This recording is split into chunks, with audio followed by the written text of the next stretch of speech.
ulterior motive behind this bill. What else is in that bill that we don't know about that they are so hell-bent on getting it passed? And I don't think it's to help the people.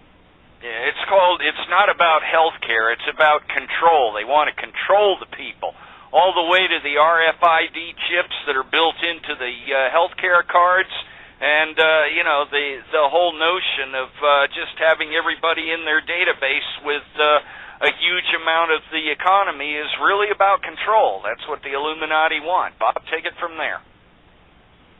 Well, that's an important point, certainly. In fact, they're talking about chipping everybody, actually. I don't know that it says that in the bill, but that's what they're up to. Nor does it say they want to commit euthanasia. But how they cloak it is by saying, well, we are going to give people counseling on end of life and, how they can accept it and this sort of thing. And in reality, what's going to happen, because of the cost of keeping people alive, people who are chronically ill or people who are in the latter days of their life where about 90% of medical bills occur in that last year and a half of life, they want to tell people that, look, you're not going to make it, so, why don't you let us put you to sleep, and that'll be the end of it. And, of course, they want to get rid of useless eaters and people that cost the state or the taxpayer money. And this is a very, very important cog in what they're doing. I was on a station in New Orleans this morning speaking about the same thing. I used the term, this is what it's all about, and they go in the next room and we'll kill you. And somebody called in, and I knew right away that they weren't from the area because they didn't have a New Orleans accent. And this person started to berate me for giving out disinformation and that sort of thing.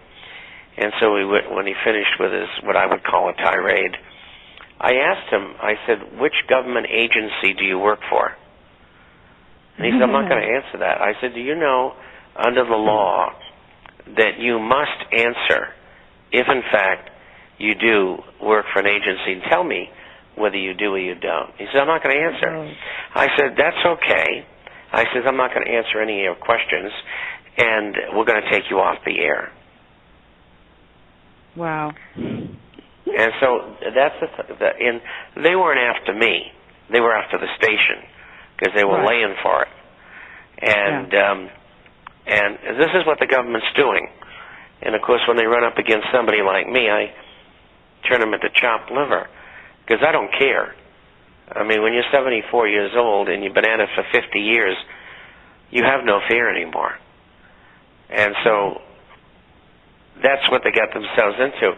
So that's, to me, those are the thing that you mentioned, which is control, the chipping, and the euthanasia, I think are major points. And, of course, they're going to throw all the financial burden on the 21 to 35-year-olds to finance this thing. Mm-hmm. The thing that strikes me as odd, though, I mean, they could incorporate these types of controls in other ways, but or eventually get this. But why do they seem to be in such a hurry to get this thing done? Oh, there's a good reason for that, Ann. And it's a great question.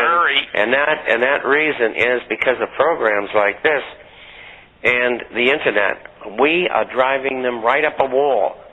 You don't know that unless you're told that. But you can see why, by the way that they're reacting, that they're expediting their programs. And a good example of that was the song and dance that they went through in Europe for the last couple of months in regard to Greece. Greece is just an excuse. The public debt to GDP ratio, which should be 3 or less, in Greece is 13.7%. And lo and behold, in the United States, it's 13.25%. Wow. we are in the same position on a per capita basis, on a GDP basis, as Greece is. There's 19 countries bankrupt.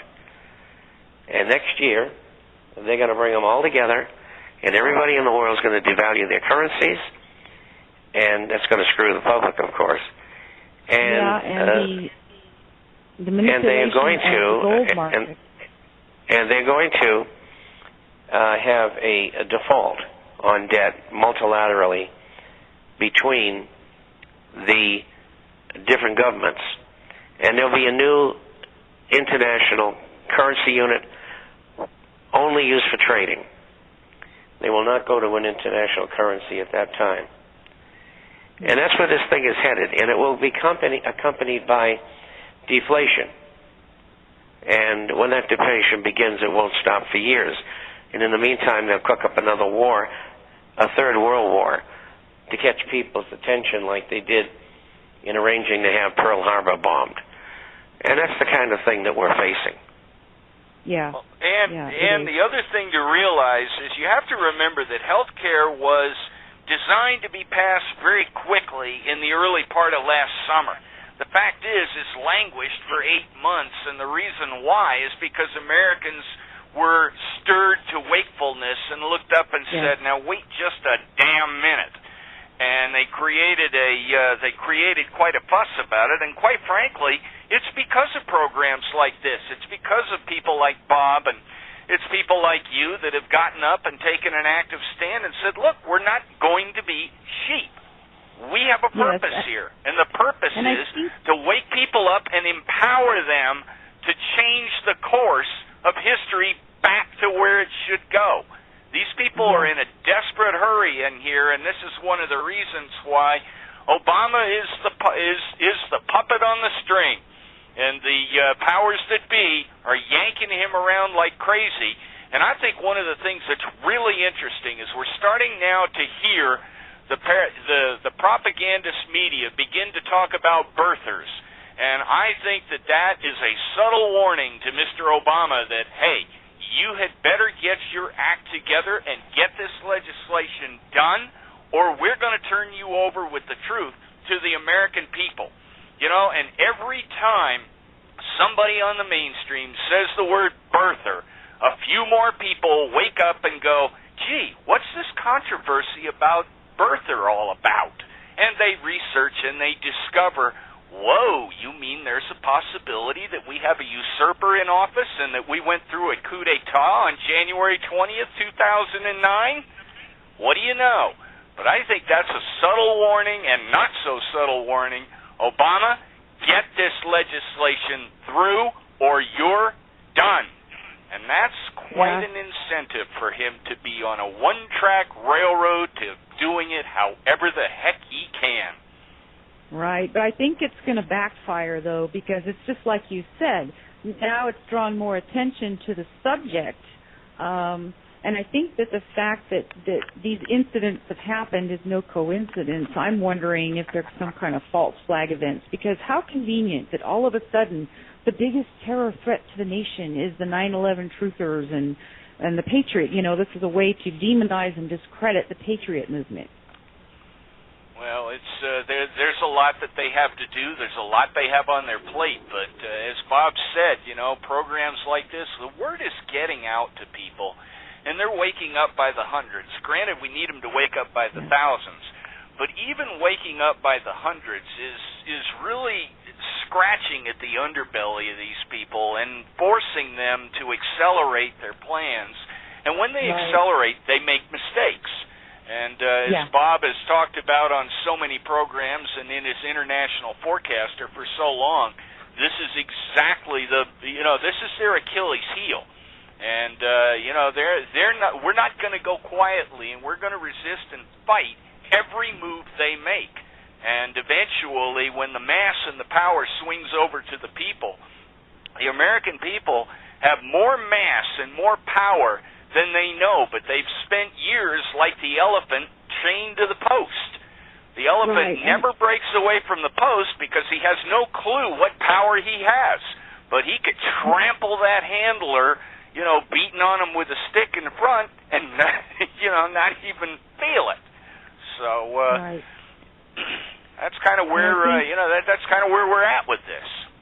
I think that's a good point, that there's still a lot of people who are clueless, they're asleep, and, I see myself as just one little bridge between where they're at and where we're at as far as, knowing the truth about all this stuff. Because when you try to take the average Joe on the street, and, my expertise is in psychology, so I kind of know how people's minds work, is that, they've gone about their daily lives in this belief that the country is what it seems.